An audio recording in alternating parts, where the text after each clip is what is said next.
Hi, my name is Randy Walls.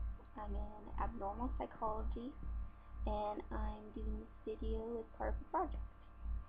For my project we had to pick a disorder and we had to pick a book to go along with it.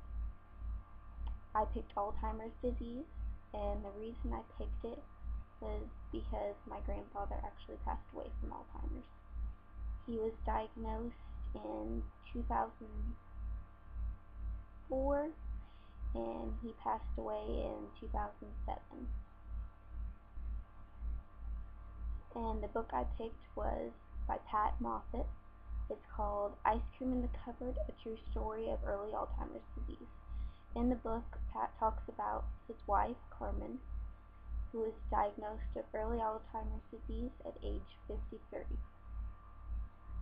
And most people might be thinking, 53, yeah, that is pretty early, but actually early Alzheimer's disease can affect you as early as your 30s, 40s, 50s, any of those. Now, just regular Alzheimer's disease, it actually can affect you, usually starts around your 60s, but it can be 60s, 65s, 80s. As you advance, you become more at risk for developing Alzheimer's disease. So what is Alzheimer's disease? Alzheimer's disease is a form of dementia, and you might ask, well, what's dementia? Dementia is actually, there's several forms of dementia, but it's when you have difficulty remembering. In Alzheimer's disease, there is no definite diagnosis of it till after an autopsy is performed. So when diagnosing Alzheimer's disease, what they rely on is very detailed medical records, medical histories, things like that. They also might do like an MRI scan, a CT.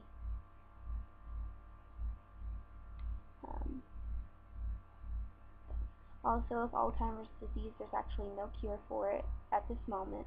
Hopefully there will be in the future. But for right now, we just have preventative measures like knowing the warning signs, such as you slowly forget where you put things, maybe your keys, maybe simple things.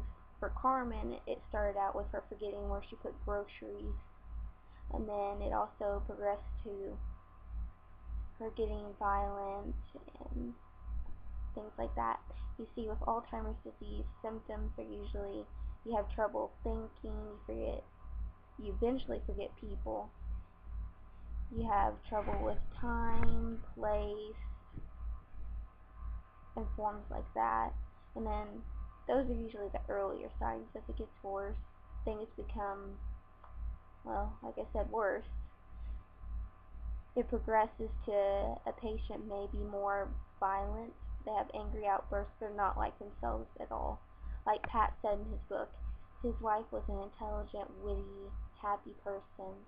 But before she was diagnosed, all the doctors like, oh, nothing's wrong with her, because she was starting to get confused more. She was being more violent, more outburst, being upset more.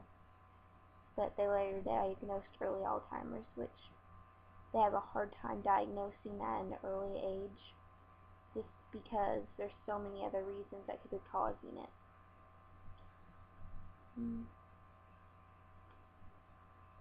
But in Carmen's case, she was diagnosed at age 53, and Pat took care of her. He made sure to find her the best doctor possible.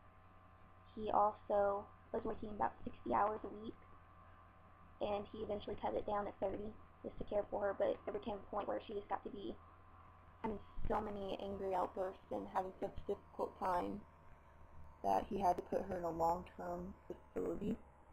And a long-term facility is just somewhere people get put sometimes if they're having difficulty. They can't be cared for by family anymore. It's just too hard, basically.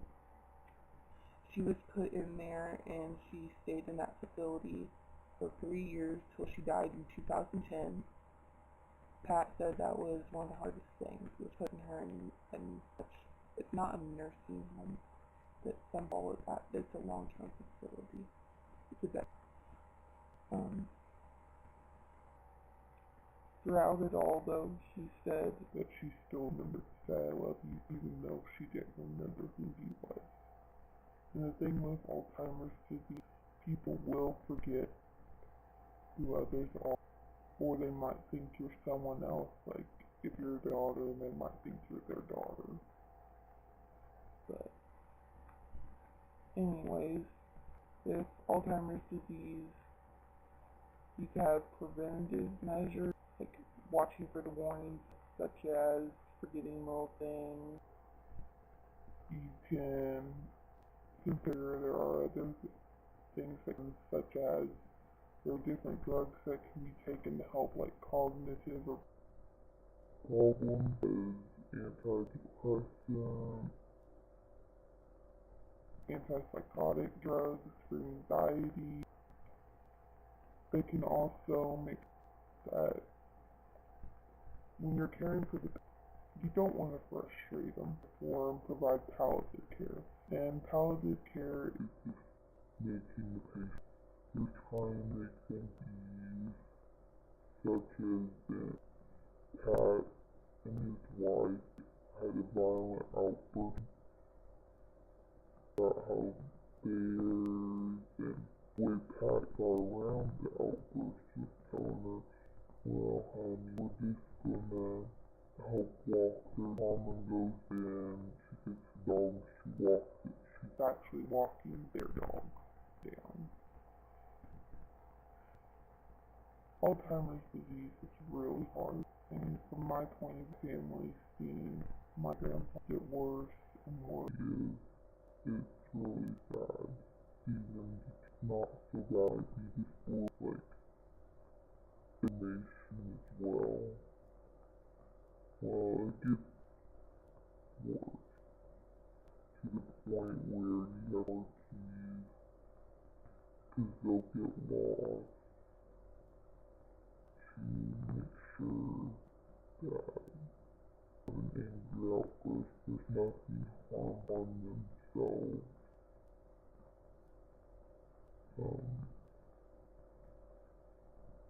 And it's unpredictable how progress and people progress faster than others. Average lifespan with Alzheimer's disease from 8 to 10 years, but my grandfather is only. With Alzheimer's, they can disguise conditions such as pneumonia. Like for example, my own grandfather died eventually still had so much fluid in his lungs.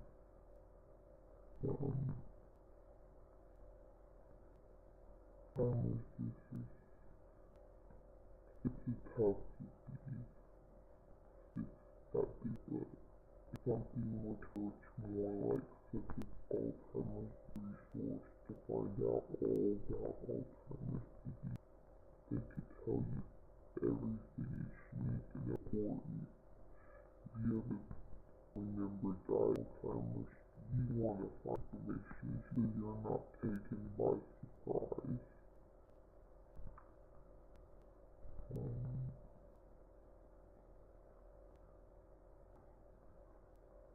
And there's also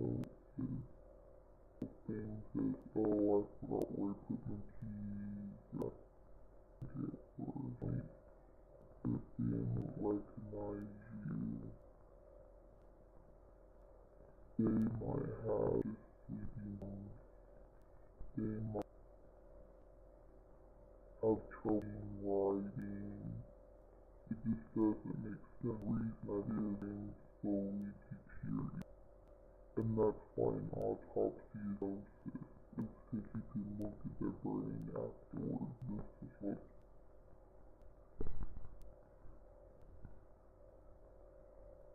that's really all I have on Alzheimer's disease time living, and hopefully I will give you some good information about Alzheimer's disease, and hopefully